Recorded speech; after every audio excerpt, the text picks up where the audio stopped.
It was a quiet Friday night, and Sarah's parents had gone out of town for the weekend. She had the house all to herself for the first time in months, and she was excited. No parents, no rules, just her favorite movies, a bowl of popcorn, and complete freedom. She had double-checked the locks on every door and window, set her phone on the table nearby, and curled up on the couch. The house was silent except for the soft hum of her laptop. Everything seemed perfect until it wasn't. Around 10 in the evening, Sarah heard a faint scratching sound coming from the back door. At first, she told herself it was just the wind. The sliding glass door was old and warped. Sometimes it rattled in the slightest breeze, but the sound didn't stop. It grew sharper, deliberate, almost rhythmic, like someone was testing the door. Her pulse quickened, and she paused the movie, straining to hear every sound. Then came another noise, soft footsteps in the kitchen. They weren't heavy, but they were deliberate, slow, careful. They stopped just as abruptly as they had begun. Sarah's breath caught in her throat. She hadn't told anyone she was home alone, so how could someone know she was here? She picked up her phone, dialing 911 with trembling fingers, whispering to the operator what was happening. I think someone's in my house, she said, voice shaking. I locked all the doors. I don't know how. As she spoke, she crept toward the living room, peering through the curtains at the backyard. At first glance, it looked empty. The moonlight cast strange shadows, but there was nothing moving. Then she noticed it. The sliding glass door was slightly open. She was certain she had locked it before sitting down. Her stomach dropped, and panic surged through her body. The operator instructed her to stay in a room with a lock, so Sarah bolted to her bedroom, locking the door behind her. She pulled the blanket over herself and tried to calm her racing thoughts, but she could hear it, the soft, deliberate footsteps moving around the kitchen. Then silence. Then a thud from upstairs, like someone had dropped a heavy object. Her heart was hammering in her chest, every nerve on edge. She stayed huddled in her room, whispering to the operator, counting the seconds. Minutes felt like hours. Finally, the police arrived, breaking the silence with the sound of sirens and flashing lights. They searched the house from top to bottom. What they found made Sarah's stomach churn. Muddy footprints in the kitchen, a knife left on the counter, but no intruder. The footprints ended at the front door, as though whoever had entered had simply vanished into the night. Sarah was shaking as the officers explained what had happened. Someone had been inside her home. Someone had been watching her, moving silently through the rooms, even calling her name. They could have harmed her at any moment, and yet they hadn't. After the police left, Sarah sat in the living room for hours, trying to process what had happened. She never found out who the intruder was, or why they hadn't attacked. The thought that someone had been inside her house, just out of sight, was terrifying beyond words. That night, she learned something she would never forget. Home isn't always safe. Not when someone can slip in unnoticed, lurking just beyond your vision. From that night on, Sarah never stayed home alone again. Even small noises, the creak of a floorboard, the rustle of a curtain, made her heart race. She installed extra locks and cameras, but the memory of that night stayed with her. The sound of footsteps, the slight movement in the shadows, the whispered calling of her name. They haunted her dreams for years. Even now, years later, she remembers the terror with perfect clarity. It wasn't a movie, and it wasn't a story. It was real. Someone had been inside her house, and they had chosen to leave her alive. The thought of what could have happened if she hadn't been paying attention, if she hadn't called the police in time, still sends chills down her spine. Sarah's experience is a chilling reminder that being home alone can sometimes be the most dangerous place in the world. The walls that should protect you can hide the unknown, and the silence that feels comforting can hide something far worse. Jake was a college student, living alone in a small apartment at the edge of town. It was a Friday night, and he was enjoying a quiet evening, playing video games and listening to music. The apartment was small, with a sliding glass door that led to a backyard fenced in by tall hedges. He often felt completely safe there, completely isolated from the chaos of college life. Until that night, that is. Around 11 p.m., Jake glanced out the window to check on the backyard. At first, he thought he was imagining things. There was a shadow moving slowly across the yard. He squinted, trying to focus, and then he saw him, a man, standing perfectly still, staring straight at the apartment. The figure didn't move, didn't blink, just watched. Jake's first thought was that it was a neighbor or a delivery worker who had taken a wrong turn. But then the man raised his hand, slow and deliberate, and Jake's stomach sank. This wasn't a casual gesture. It was deliberate, almost mocking, and in his other hand, the man held a metallic object that glinted in the dim light. A knife. Fear took over. Jake froze, unsure of what to do. He slowly dialed 911, whispering into the phone, trying to keep his eyes on the man outside. The figure remained motionless, watching, as if daring him to make a move. Jake's voice shook as he told the operator exactly what he was seeing. The man didn't move, didn't run, didn't turn away. He just stood there, staring, knife in hand. Minutes felt like hours. Jake tried to stay calm, but the fear was unbearable. The man shifted slightly, pacing a few steps, then stopped again. It was deliberate, methodical, almost like he was testing Jake, seeing how long it would take for him to panic. The hair on the back of Jake's neck stood up. He realized that this was not random. Whoever this was, they had been watching, waiting. Finally, the man retreated into the shadows, disappearing into the darkness beyond the yard. Jake stayed on the line with the operator until the police arrived. When they got there, they searched the area.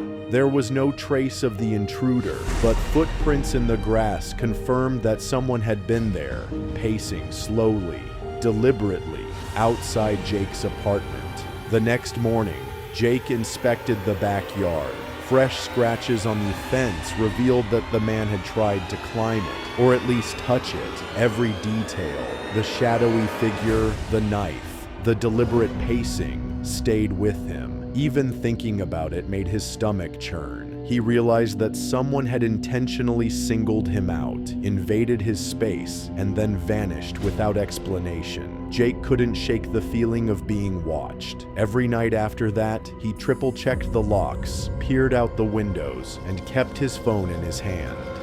Sleep became nearly impossible. He constantly imagined the man returning, standing silently in the shadows, waiting for the perfect moment to strike. Eventually, Jake moved to a different apartment, but the experience left him with a lingering paranoia. Even in a crowded dorm room, he felt exposed, remembering that night when someone had been so close, watching every movement, silently planning. It wasn't just fear, it was the realization that some people lurk in the darkness, unseen, patient, and completely detached from the world around them, observing and choosing their moment. Years later, he still remembers the glint of that knife in the moonlight, the deliberate pace, and the silent gaze that seemed to pierce right through the glass. He never saw the man again, and he never found out who he was or why he had been watching. But the memory remains vivid, terrifying, and impossible to forget. Jake's story is a chilling reminder that sometimes it's not what happens inside the home that's dangerous, It's what's lurking just outside, waiting silently, patient and unseen. Being home alone can give you a false sense of security, but for Jake, that night proved just how easily that illusion can be shattered. Olivia had always loved the old house she inherited from her grandparents, despite its creaky floors and narrow hallways. One rainy evening, she was home alone, curled up on the sofa with a book and a cup of tea. The storm outside made the house feel both cozy and eerily quiet. Every so often, she would hear the wind whistle through the attic vents, but she didn't think much of it until she heard the first footstep. At first, it was soft, almost imperceptible, coming from the attic, above her bedroom. Io froze, listening. The old house groaned often, but this sounded deliberate, rhythmic, like someone pacing. Her stomach tightened. She told herself it was just her imagination, or maybe the wind shifting an old beam. But then she heard it again. Footsteps moving across the attic floor, slow and deliberate, stopping right above her head. Heart pounding, Olivia grabbed her phone to call 911. She whispered into the receiver, explaining that she was home alone and there were unmistakable footsteps above her. The operator told her to stay calm and remain in a secure room. Olivia backed into her bedroom, locking the door behind her, while the sound continued overhead. Then she heard it.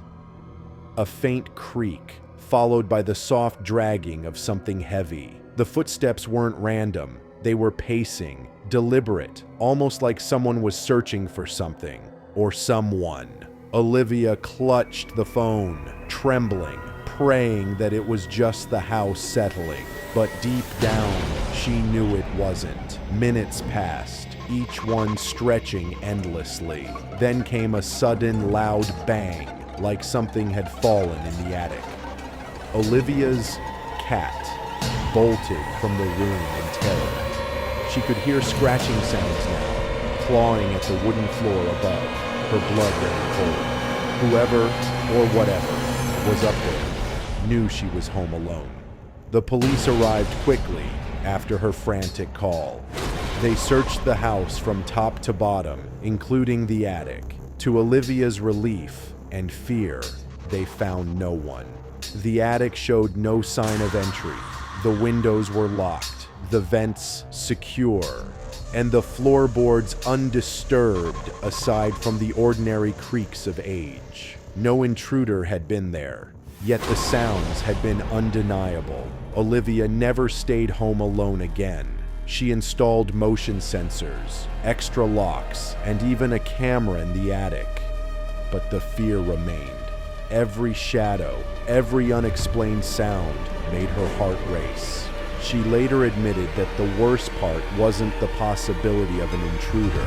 It was the feeling that something had been in the house with her, patient and silent, leaving only the memory of its presence behind. Even years later, she recalls the rhythmic pacing in the attic, the loud bang, and the scratching sounds. The memory haunts her, a chilling reminder that sometimes the most terrifying things aren't seen, they're heard. And being home alone can make even the familiar walls of a house feel like a trap, hiding something unseen and waiting. Mike was 16 when his parents left for the weekend. The house felt unusually quiet, the kind of quiet that seemed to press against your ears and make ordinary sounds louder than they should be. That Friday night, he was playing video games in the living room. The glow from the TV lighting up his face when he noticed something strange, a shadow flickering across the hallway. At first, he thought it was his imagination. The light from the TV could make anything look strange. But then he saw it again, a dark figure moving slowly and deliberately, as if pacing just outside the living room. Mike froze. Then came the sound, a whisper, low and chilling, barely audible. "I'm here." He spun around, but the hallway was empty. His heart pounded, and he felt a cold sweat forming on the back of his neck. He tried to convince himself it was a trick of the light, a draft, anything but reality. But then came the footsteps, soft, deliberate, moving from room to room. He could hear them faintly over the hum of the video game, following him, mimicking his movements, always just out of sight. Mike grabbed his phone and called a neighbor. Whispering frantically, he explained what was happening. The neighbor told him to leave the house immediately and wait for the police. Mike's hands shook as he packed a small bag with essentials and stepped into the cool night air, feeling exposed as he waited for help. When the police arrived, they checked the house thoroughly. They found the front door unlocked, but no one else was inside. There were no footprints, no forced entry, nothing to explain what Mike had seen and heard. It was as if the presence had vanished into thin air. Despite the lack of evidence, Mike couldn't shake the feeling that someone or something had been in the house with him. The whisper, the shadow, and the footsteps were burned into his memory. Over the following weeks, he continued to feel watched, even when friends were around. It was as if the presence had left an imprint, lingering silently, waiting for another opportunity. Mike's parents were skeptical when he tried to explain, attributing it to nerves or imagination. But he knew what he had experienced was real. The terror wasn't just from the intruder itself, but from the sense of helplessness, the knowledge that someone had entered his space, observed him, and left without explanation. Eventually, Mike moved to a friend's house for the remainder of the weekend. He didn't return to his home alone for a long time, and when he did, he triple-checked every lock, every window, and even installed motion sensors. But the memory of that night, the shadow, the whisper, the footsteps following him, never left. It haunted him, a chilling reminder that sometimes, even the familiar corners of your own home can become terrifying. For Mike, the lesson was clear. Being home alone can create a false sense of safety, and sometimes danger is closer than you think, lurking just beyond your sight, patient, silent, and watching.